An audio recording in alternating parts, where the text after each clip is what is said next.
for coming to my channel. I am Jackie Horton, your wellness and health specialist. I am here to promote wellness and good health. The real you is breathing down your neck, begging you to manifest. It's got to be a lifestyle change.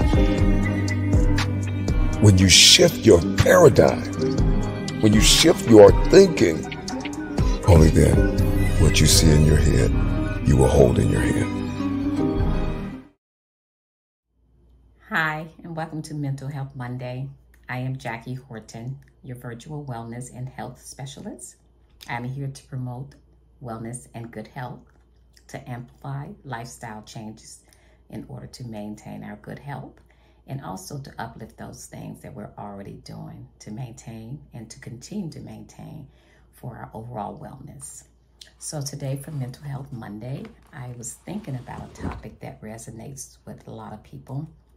And it's something that's probably not talked about as often as it could be and should be, simply because I would say a lot of people suffer from it, or a lot of people find it to be a barrier for their lives to be healthier, or their overall health could be better in experiencing a more fulfilling situation in their experiences.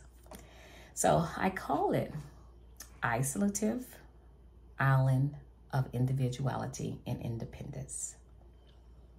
So the isolative island of individuality and independence. Lots of descriptive words, right? that I put together. And how is this so? And why did I come up to that? Well, as a therapist, I have worked with many people, mainly adults, but a long history of working with children and adolescents a long time ago. And many times my sessions are with the individual person, and the individual person is suffering with loneliness and being alone quite a bit.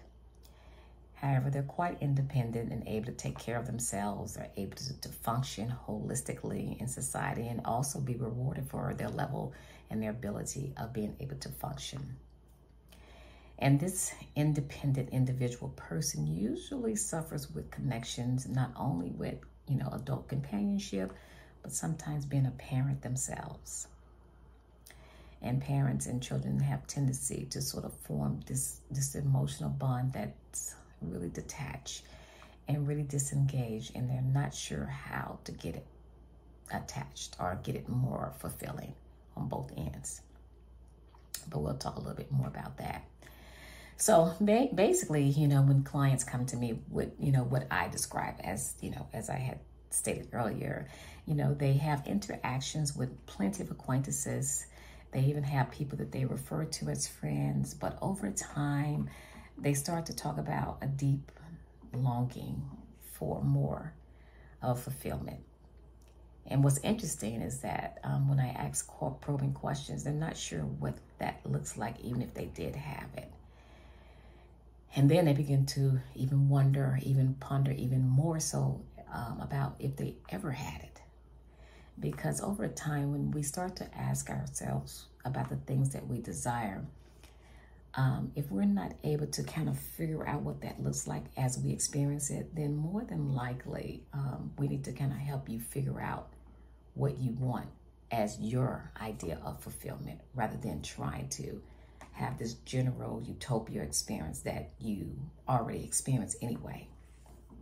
So they have a deep longing. So one question that I've always asked is, when you're alone, do you feel lonely? And if so, how long do you feel lonely? Did you know loneliness is one of the most serious matter for people today? That they might have a well-functioning life, or they may not. And loneliness tends to be the one place that seems to create the barriers for them to be able to thrive, to be able to engage, to be able to stay motivated, to be able to love and to receive love. And the funny thing about loneliness is when I do bring up that word, it's quite a hard pushback from the person in their response. I'm not lonely, I have this, I have these people, I have that, I have this. How can I be? That's impossible. But then when we go back to, you know, the fulfillment process, or the idea of fulfillment, not a process, the idea of fulfillment, then we start to hear more about, you know, what this whole life situation, which I had described earlier, is the isolative island that the person puts him or herself on, independent individual. And so I started to hear about what it feels like after they've gone to a great party, or they participated in their child's, you know, event, or they met somebody really nice and not sure how to keep them engaged. So we start to, unlayer that. We start to go deeper into that.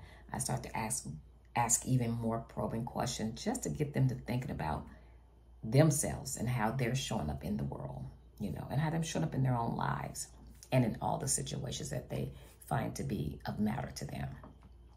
So people have asked me, do women and men, you know, experience loneliness as an individual, independent, isolative island the same?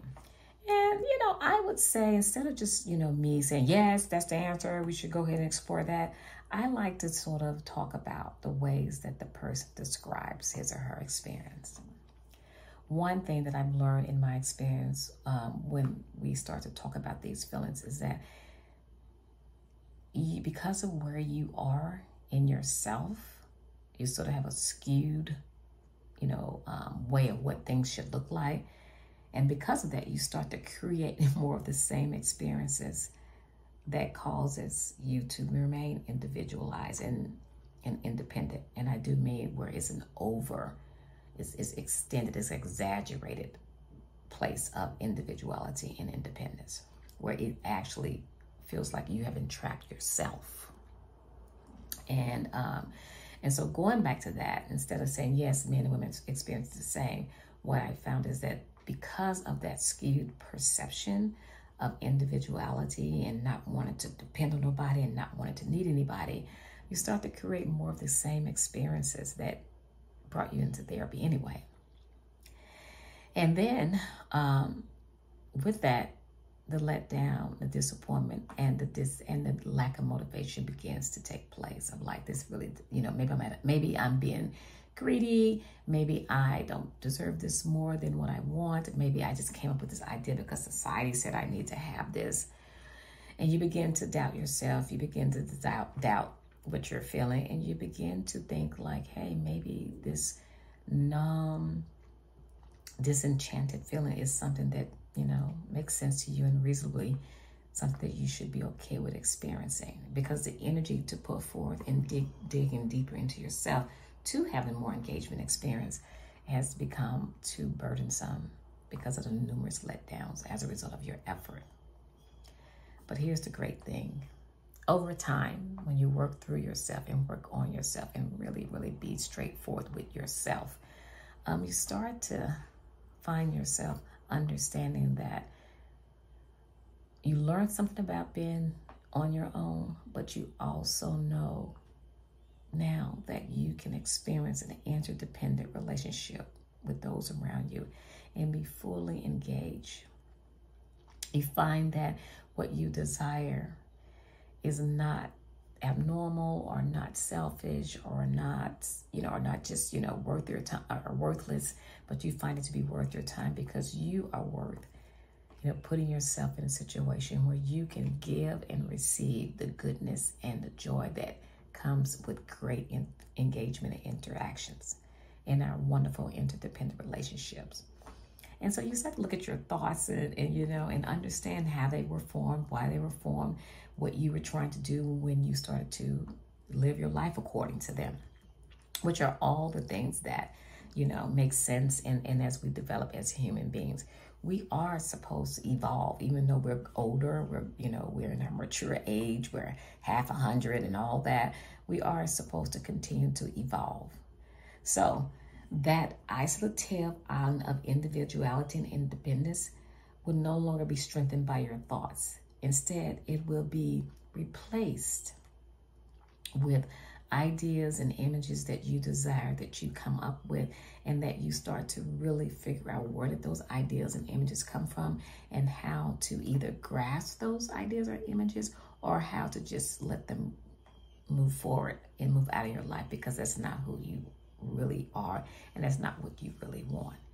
And so with that, I want to remind you that, you know, we always have the opportunity to change and begin again, which is one of my favorite quotes.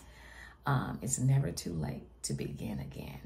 And it's also never too late to do self-understanding, to learn more about your self-evolution, because we are, you know, built this way. This is how God made us, to evolve. And so when you don't take the opportunity to evolve, then that will leave you on your isolative island of individuality and independence. So with that being said, I hope this was a helpful aha moment for you. And I hope that you continue to look at yourself as a person who's evolving, and as a person who may have periods of loneliness, but not that loneliness has become a way of life for you. And if it has, I think you should reach out. And I think you should reach out and really give yourself an opportunity to begin again. Thank you for joining me today. Have a great one.